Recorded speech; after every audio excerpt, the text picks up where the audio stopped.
രാഹുൽ സത്യത്തിൽ പാലക്കാട് സ്വതന്ത്രനായി മത്സരിക്കാൻ നിന്നപ്പോഴാണ് രാഹുലിന്റെ തലയ്ക്ക് മീതെ ഇത്തരമൊരു കേസ് വന്നിരിക്കുന്നത്. കഴിഞ്ഞ ദിവസം രാഹുലിനെ ജയിലിലേക്ക് എത്തിയപ്പോൾ സെല്ലിനകത്ത് നിരവധി ആളുകൾ രാഹുലിനെ തേടി എത്തുകയായിരുന്നു. മാത്രമല്ല, രാഹുൽ എത്തി എന്ന് അറിഞ്ഞ് മറ്റ് സെല്ലിൽ നിന്നും ഒക്കെ തന്നെ തടവുകാർ രാഹുലിനെ കാണാനായി ഓടിയെത്തുന്ന സാഹചര്യം ഉണ്ടായിരുന്നു. ഇതൊക്കെ തന്നെ ഇവിടെ നിന്ന് കാലം നിങ്ങളെ രക്ഷിക്കുമെന്നൊക്കെ പറഞ്ഞ് ഒരുപാട് പേർ അദ്ദേഹത്തെ വാരിപ്പുണരുകയും ഒക്കെ ചെയ്തു എന്നാണ് പറയുന്നത്. അത് മാത്രവുമല്ല, സമൂഹ മാധ്യമങ്ങളിലും ഒപ്പം ഈ രാഹുൽ മാങ്കൂട്ടത്തെ പിന്തുണയ്ക്കുന്നവരുടെ എണ്ണത്തിന് യാതൊരുവിധ കുറവുമില്ല എന്നും മനസ്സിലാവുകയാണ്.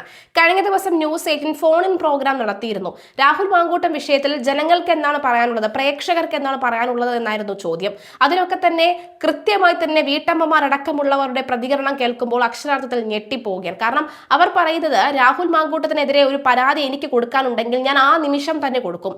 അല്ലാതെ ഇത്രയും ദിവസം കാതു നിന്ന് രാഹുൽ മാങ്കൂട്ടത്തിൽ പാലക്കാട് മത്സരിക്കുമെന്ന് അറിഞ്ഞപ്പോൾ ഒന്നും തന്നെ ഞാൻ എടുത്തു കൊടുക്കുകയില്ല. അപ്പോൾ ഈ പറയുന്ന പരാതികളൊക്കെ തന്നെ എങ്ങനെ വിശ്വസിക്കും എന്നാണ് വീട്ടമ്മമാർ ചോദിക്കുന്നത്.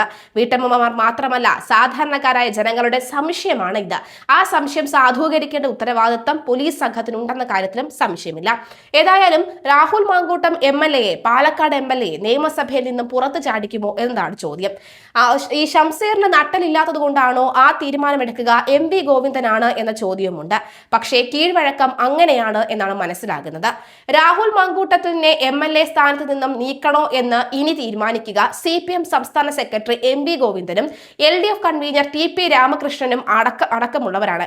എന്തുകൊണ്ടാണ് അവർക്ക് ആ തീരുമാനം എടുക്കാനുള്ള അർഹതയുള്ളത് എന്ന് ചോദിച്ചാൽ, തുടർച്ചയായി കേസുകളിൽ പ്രതിയാക്കപ്പെട്ടതിന്റെ പേരിൽ രാഹുലിനെതിരെ നടപടിയെടുക്കുന്നത് സംബന്ധിച്ച നിയമസഭ പ്രിവിലേജ് ആൻഡ് എത്തിക്സ് കമ്മിറ്റിയാണ് ശുപാർശ ചെയ്യേണ്ടത്.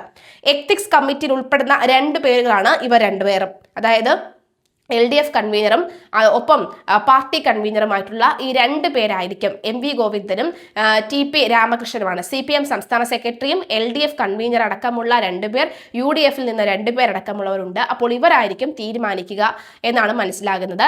നിയമസഭ പ്രിവിലേജ് ആൻഡ് എത്തിക്സ് കമ്മിറ്റിയാണ് ശുപാർശ ചെയ്യേണ്ടത്.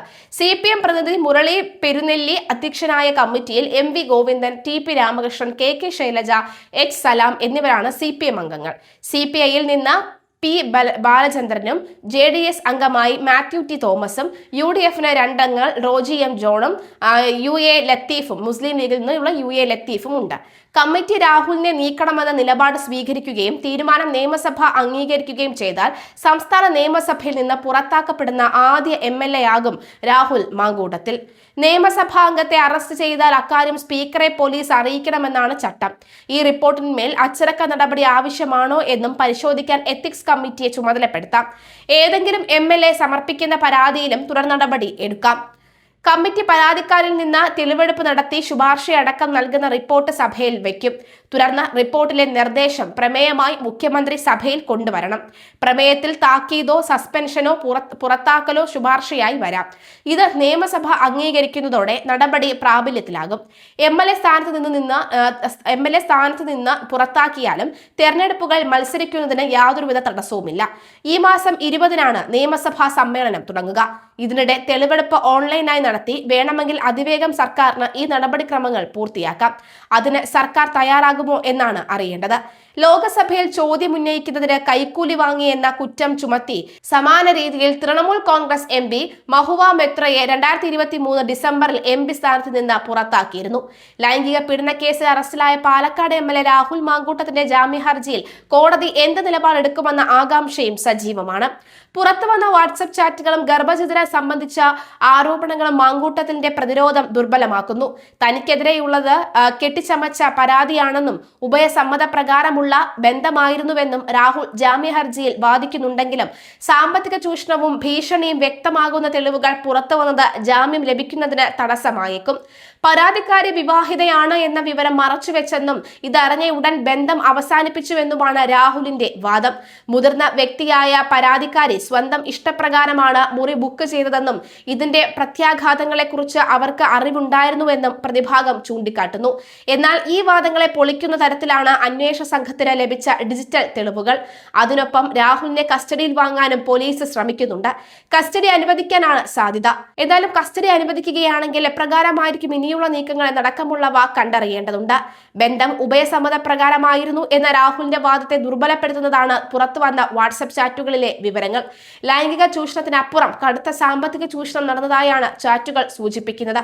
പാലക്കാട് 3 BHK ആഡംബര ഫ്ളാറ്റ് വാങ്ങി നൽകാൻ രാഹുൽ നിർബന്ധിച്ചുവെന്നും UK സന്ദർശനത്തിനും ആഡംബര വസ്ത്രങ്ങൾക്കും ചെരുപ്പിനും വരെ യുവതിയിൽ നിന്ന് പണം കൈപ്പറ്റിയെന്നും തെളിവുകൾ സഹിതം പരാതിക്കാരി ആരോപിക്കുന്നുണ്ട്.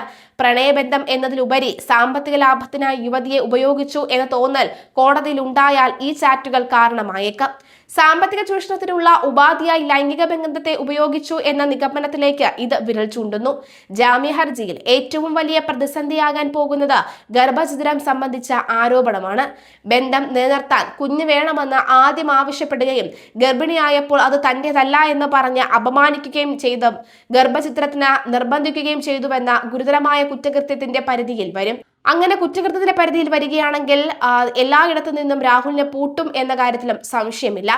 ഏതായാലും ഗർഭസ്ഥ ശിശുവിന്റെ പിതൃത്വം തെളിയിക്കാൻ DNA പരിശോധനയ്ക്ക് തയ്യാറാണ് എന്ന് യുവതി അറിയിച്ചിട്ടും രാഹുൽ അതിന് നിന്നും ഒളിച്ചോടി എന്നതും സംശയം ബലപ്പെടുത്തുന്നു.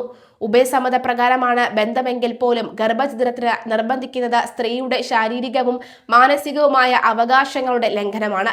പരാതി നൽകുമെന്ന് അറിയിച്ചപ്പോൾ യുവതിയുടെ കുടുംബത്തെ ഒന്നടങ്കം ഇല്ലാതാക്കുമെന്ന് ഭീഷണിപ്പെടുത്തിയെന്നും ആരോപണം ജാമ്യം നിർദ്ദേശിക്കാൻ പ്രോസിക്യൂഷന് പ്രധാന ആയുധമാക്കും.